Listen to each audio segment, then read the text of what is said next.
This is the centering V attachment.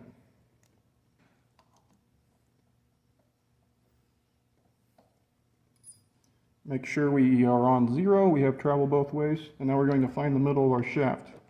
We're going to move the y-axis, move our quill down, and now I'm going to go to 0.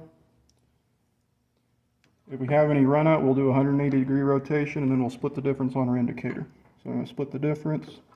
Confirm you split the difference correctly, check the other side. Now this is the centering V attachment, and we're already in the middle of our shaft. This has a 1/4 inch to 5 inch range. Inatool.com.